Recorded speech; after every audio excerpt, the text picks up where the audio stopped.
Okay, let's clear it for once and all. सबसे पहला question तो यही है लोगों का कि कौन कौन सी लैंग्वेज सीखनी चाहिए हैकिंग के लिए। तो इट स्पेसिफिकली डिपेंड करता है कि इंडिविजुअल किस टाइप की डोमेन में बग्स या वल्नरेबिलिटी कैच कर रहा है। अगर आप कैच कर रहे हो वेब में किसी वेबसाइट्स में किसी वेब एप्लीकेशन में, तो वो एप्लीकेशन जिस उसमें कोड की हुई है उस डोमेन की मेन लैंग्वेज आपको आनी चाहिए। जैसे कि वेब डेवलपमेंट में आपको मेन क्या होता है, जावास्क्रिप्ट होती है, वो आनी चाहिए। और जिस स्पेसिफिक सेगमेंट में आप वल्नरेबिलिटी ढूंढ रहे हो उस कोड को आपको पढ़ना तो आना ही चाहिए। अदरवाइज़ क्या करोगे, ऑटोमेटेड टूल यूज़ करोगे, नहीं, वो काम नहीं करेगा, हर वक्त काम नहीं करता वो। तो ये तो आपको पता होना चाहिए। और अगर आप उस टाइप में जाना चाह रहे हो कि system hacking, kernel hacking, application hacking, और स्पेसिफिकली मैं कर्नल हैकिंग की बात करूँगा अगर मैं ओएस हैकिंग की, तो उसमें सी, क्योंकि लाइनक्स पूरा सी पर है और काफ़ी अच्छी क्वालिटी की सी लैंग्वेज है वो। ऐसी करी नहीं है कि यहाँ सब किसी ने बेसिक पढ़े और चला गया, नहीं, बहुत अच्छी है। तो अगर आप कर्नल में कोई वल्नरेबिलिटी ढूंढ रहे हो तो आपको तो अच्छे तरीके से आनी चाहिए, और असेंबली रही और सिस्टम की पर्टिकुलर सिस्टम की नॉलेज भी रही उसमें। तो क्योंकि ऐसा नहीं हो सकता कि आप कर्नल बहुत चीज़ें डिपेंड करती हैं उसमें। और मालवेयर रिसर्चर्स को मालवेयर जो उसकी जो रिसर्च करते हैं उनको तो स्पेसिफिक आर्किटेक्चर भी बहुत अच्छे से आना चाहिए, क्योंकि मालवेयर एक स्पेसिफिक सिस्टम के एक स्पेसिफिक आर्किटेक्चर पे वर्क कर रहा है। और आपने असेंबली पढ़ रखी है, मान लो बाबा आदम के ज़माने की चीज़ों की, MIPS की, और या फिर दूसरे आर्किटेक्चर की पढ़ रखी हो, x86 की पढ़ रखी हो, तो वो काम नहीं करेगा। तो स्पेसिफिक होना पड़ता है।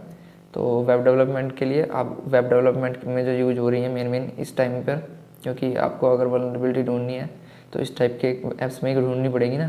तो इस टाइम पे कौन कौन सी पॉपुलर हैं उन चीज़ों को कर लो। जैसे कि जावास्क्रिप्ट बहुत पॉपुलर है, नियरली मुझे तो लगता है सब में यूज होती है, जावास्क्रिप्ट सब में यूज़ होती है। उनके बेसिक आर्किटेक्चर पढ़ लो, जितना भी है हमारा नेटवर्किंग से रिलेटेड। अगर किसी को सिस्टम हैकिंग में जाना है तो सी तो आनी चाहिए, असेंबली आनी चाहिए, और हाँ, इनको तो कंपाइलर भी आना चाहिए, क्योंकि कंपाइलर से थोड़ा इनको बहुत वो मिलता है। कंपाइलर भी बहुत ज़रूरी होता है इनके लिए, कि कंपाइलर किस तरीके से कौन कौन से प्रोटेक्शन लगा रहा है, कंपाइलर कैसा ऑप्टिमाइजेशन कर रहा है, ये चीज़ें भी। तो मुझे लगता है क्लियर हो गया होगा कि अब। हाँ, पर एक बात मैं कहना चाहूँगा कि स्क्रिप्टिंग लैंग्वेज एक तो आनी चाहिए, कोई पाइथन हो, किसी को बैश आती हो, या फिर स्क्रिप्टिंग के लिए कुछ तो आना चाहिए, क्योंकि रैपिड टेस्टिंग में स्क्रिप्टिंग बहुत काम आती है। तो उसके लिए तो मैं पाइथन रिकमेंड करूँगा, पाइथन 3 स्पेसिफिकली। और चाहो तो आप पर्ल भी कर सकते हो, या फिर बैश, पर्ल भी अच्छी है, कोई बुरी नहीं है।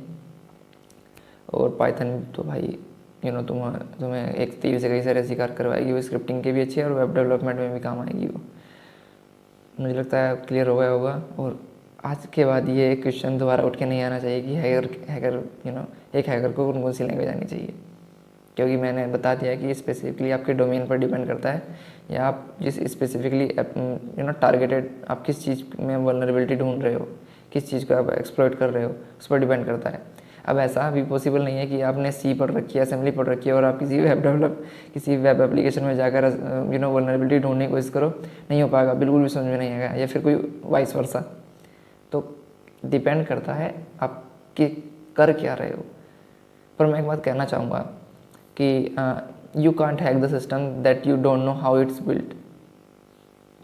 क्लियर है? अगर आपको कोड का ही समझ में नहीं आ रहा है कि ये वर्क कैसे कर रहा है, कैसे बना होगा, आपको कोई आइडिया ही नहीं है कौन सी लैंग्वेज में कैसे कैसे लॉजिक लगे होंगे उसके, तो आप उसे हैक नहीं कर सकते। ओके, आज के बाद ये क्वेश्चन दोबारा नहीं आना चाहिए। बाय।